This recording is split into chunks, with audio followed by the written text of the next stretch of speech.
quando succede qualcosa in rete, quando internet cade, viene chiamato questo signore per capire quali sono le reali motivazioni. Invitiamo quindi sul palco Doug Madory, direttore analisi internet di Kentik, uno appunto dei massimi esperti degli incidenti in rete. Prego, Doug.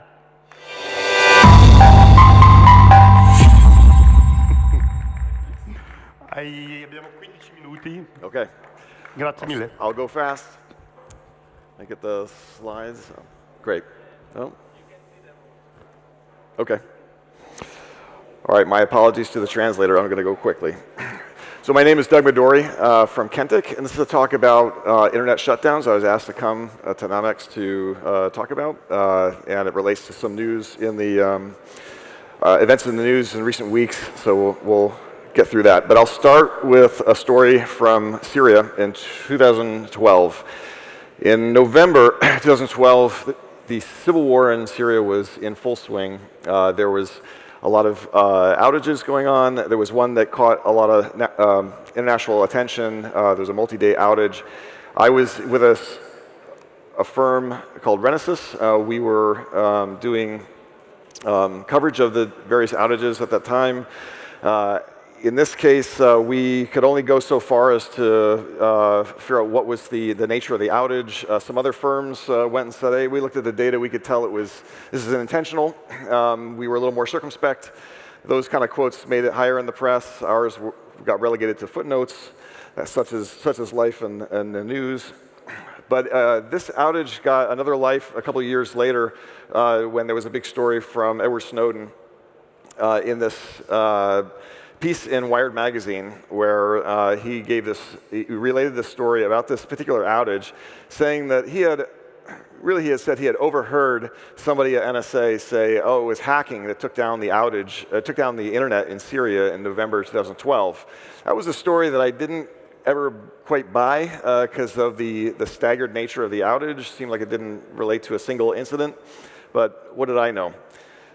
Then, in the next couple of years, as I covered the outages in Syria and other parts of the world, I got to know one of the senior engineers at Syria Telecom, who became an insider source for me to help my coverage of the technical events that were taking place in Syria. And this guy related to me, because I asked him about this, hey, what do you know about the Snowden story? He's like, I don't know about Snowden, but all I know is at that time, the distribution of services for Syria was centralized through Damascus, and then went out a couple different egress routes. But by November 2012, they had all been destroyed except for one path on a dotted line here, going to Homs and out to the submarine cables on the coast. If anything happened along that path, then the whole country went down, which is why there had been a lot of outages around that time. And in this case, this was caused by a power outage that had taken out part of the fiber optic network, taking the country down. So this was one of those cases I reflect on as an analyst, looking at, initially we put out some circumspect analysis. Somebody else said, oh, I can look at the data and say this is an intentional act. Snowden says the NSA did it. And then I talked to an engineer there who dealt with the outage, saying, like, well, we had a fiber cut is what happened. And so I try to keep that in mind, stay humble in our analysis to know that, without somebody who's in the country telling us what's going on, there's only so far you can go with the data. If you're interested in more information about that particular guy, I wrote up a long piece for Syria Untold, including at one point his ISIS captivity that led to another outage. There was a lot of interesting stuff that he went through to try to keep service going in Syria before he eventually had to flee the country.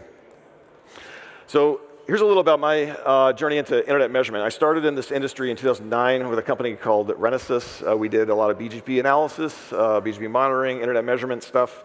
And I worked very closely with our founder, Jim Cowie, who was a master at trying to turn this data into commentary on geopolitical events, and I've kind of carried that ever since. I'll skip this one. Our first high water mark was in Egypt in January 2011 when there was the shutdown at the beginning of the Arab Spring. we were well positioned because we had already kind of mapped out the transit relationships in every country in the world. We could look at this to the second-by-second nature. And so minutes after Egypt went down, we were sitting there documenting, trying to figure out what was happening with the routing in Egypt, how it had gone off. And sure enough, what was still up. And there was one provider that stayed up. You know, we were kind of touting that out for a couple of days before NOR got taken offline too. It turned out that they had a different way to connect to the outside world that didn't go through the Ramses exchange in Cairo. And it may have been us and maybe perhaps others pointing out that there was one provider up that led to their attention, led attention to them to get them taken down. It was a lesson for us to try to be thoughtful about what we put out because we might have impacts on the countries that we are reporting on. So a couple of trends coming from the Arab Spring and the shutdowns that took place during that time. There was initially some techno-optimism at the time that maybe this outage in Egypt was so costly and drastic that surely no one would do this again. It was so disruptive. Well, that hasn't been true. There were some subsequent outages, including Syria's first shutdown in June 2011, where it was a more surgical act versus just nuclear option taking everything out, where they had taken down mobile networks, residential broadband, but left the government networks and corporate networks up. That seemed like maybe that was how it was going to go in the future. But that didn't really hold true either. In those years, the outages kind of migrated to Africa due to the election schedule, and there was a bunch of contested elections that led to shutdowns, various different communication suppression tactics, social media blocks, mobile-only shutdowns. And since then, since Egypt, I'd say we've ushered in this era that we live in today, where there's this cat and mouse game of a lot of technical innovation going on to try to defeat censorship and blocks, as well as digital authoritarians who are also trying to defeat those tools, or if they need to, just turn everything off and go with the nuclear option if they can't shut down communication to an acceptable extent to their liking. So another strain of techno-optimism that didn't hold true initially. We were thinking, if countries had many connections out to the outside world, it'd be harder to take them offline because there'd just be so many circuits to disconnect. In the end, this hasn't been held true because a sovereign country usually has a regulator. The regulator has a legal authority over the telecoms and can just issue an order. And because those entities have a license issued through the regulator, they have to follow the order. And it doesn't matter. You don't need a technical kill switch to turn off the internet. We saw this in Myanmar, where the government just gave an order, internet down. One of the providers that I worked with, they received their shutdown order over fax, which is kind of a wild thing to think about. So there was no technology needed in order to take down the internet in that case. And so this idea about multiple connections out helping, it really hasn't proven true. I won't talk about cheating on exams because we don't have time. And last tactic I'll mention is this idea of an internet curfew. So with a full internet shutdown, it's very costly, it's disruptive, it costs money, the government can't operate, businesses can't operate. So over these years, different tactics have been developed that would mitigate those costs. One of those is this idea of an internet curfew. So you've got protesters in the street, you turn off internet service or maybe just mobile data from evening to morning so that you're targeting the people who are out in the street. Everybody who's out there in their homes or in their offices stays online, and that's a way to get around this. We first saw it in Gabon in 2016, but it's been repeated as these techniques kind of get copied from different countries from one to another.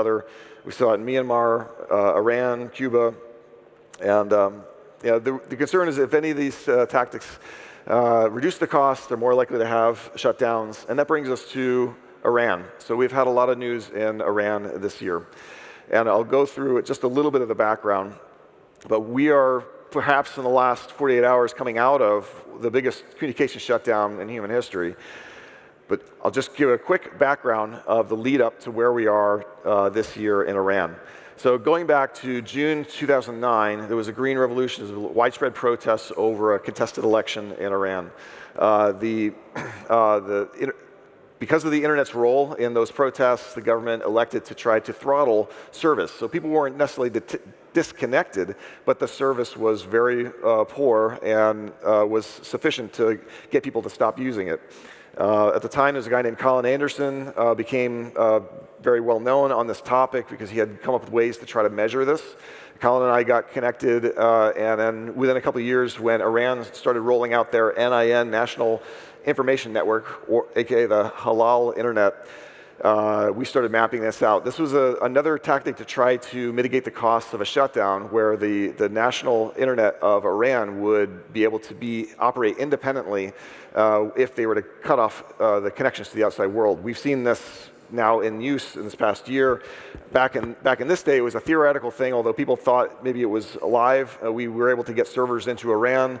We were able to map this out. They still use RFC 1918 space across the country, so 10.IPs, 10.IP addresses to route between providers, and that's how routing works in the NIN.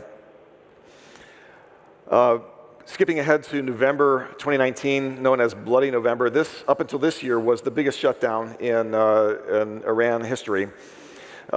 In this case, there were providers that their routes were withdrawn, some routes were not withdrawn, but the traffic stopped. There was a big patchwork of things, very visible through lots of internet measurement metrics, but this one was the big one up until this year. Again, all these protests typically get triggered by economic conditions, and this one was gas subsidies. If you recall, the Women Life Freedom protest was triggered by a young woman who was killed in police custody for wearing a headscarf incorrectly, supposedly. This led to protests and, again, an internet curfew. This is the graph on the bottom they published with some other NGOs looking at basically taking mobile data down from evening till morning to try to disrupt the protests in the street. This lasted for a couple of weeks. And then we had the 12-day war of last summer, getting close to current time. So in this case, this was the incident where the US and Israel launched airstrikes against nuclear facilities in Iran. Iran elected to have an internet shutdown, purportedly to defend against cyber attacks or drones. Regardless, this was a graph we had made based on traffic we could see going into Iran of different phases that this shutdown took place. It was dubbed the stealth blackout because there was no tinkering with BGP. There was no routing impact. It was just strictly traffic. It had kind of revealed that Iran had developed something akin to the Chinese Great Firewall, where they could centrally control the level of traffic. They could centrally control who has access and who gets disconnected, something we hadn't seen up until this point. And we saw this again earlier this year.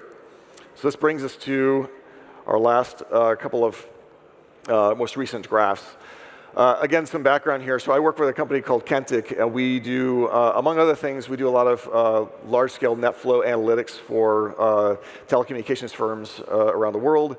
We do, and when I make graphs like this, we're looking at a slice of internet traffic. I don't have all of it, but we can take a slice and say, like, all right, what was everybody exchanging traffic with in this network of this country?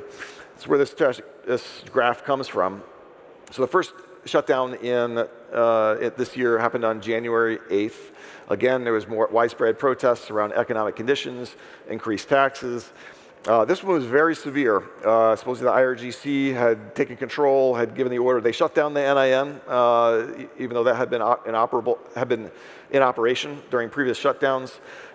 International phone lines were down. This was a very severe communications blackout. After about 10 years, we started to see it kind of trickling back up until we reached kind of a new steady state of this period that lasted between, depending on where you start, it's kind of a curve here, January 18th to February 28th, of a partial restoration. During this time, there was less bandwidth. People were dealing with a lot of erratic connectivity. Blockages were changing from day to day, and then we also saw this kind of jagged curves. So typically when we look at traffic out of a country or something the size of Iran, you see smooth diagonal patterns in the traffic curves. During this time, we'd see these kind of smooth curves, and then they get into this jagged phase where there's all these disconnections taking place. We're actually seeing that today, as a matter of fact. So then we have the airstrikes, February 28th. Iran pulls down the internet again. Although I wrote a piece that compared the two shutdowns of February 28th to January 8th, and what was different. One thing that was different was that when they took it down in February 28th, there was more whitelisting, or this exceptions to the shutdown that had been rolled out at that point. So it went down to a higher level of traffic if you were to compare the two. But what we saw in recent weeks, I've got it highlighted here, a little uptick in traffic. And so what the Iranian government had embraced was this idea of an Internet Pro service. You would pay an extra fee, you would get approval from the Iranian government, so not everybody could get this, and then you get access to internet again. And so we were seeing a lot of uptake of mobile providers as traffic was kind of starting to come back up. And even the providers were advertising this service on their website. That has since been taken down in the last 48 hours. You can't find those adverts anymore.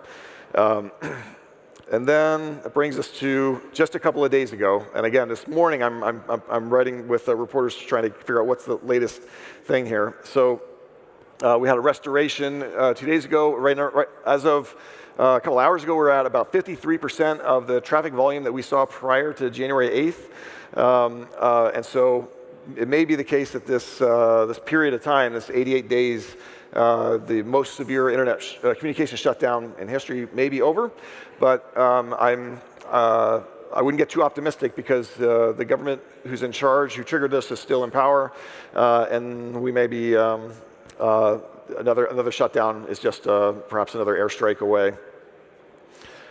So to wrap it up, looking at this last 16, 17 years I've been doing this, what we've seen is a lot more digital rights NGOs. The whole cottage industry has cropped up around this. Conferences, RightsCon, SplinterCon, things like that are now regular things. Although RightsCon was just canceled this past year, that's a whole other topic. A lot of innovation in censorship circumvention tooling, but then also a lot of challenges remain where governments. It's very hard to get a sovereign government to stop doing something bad to their country. It's hard to influence these shutdowns. The disruptions and shutdowns continue, and that's kind of where we stand today. Thank you.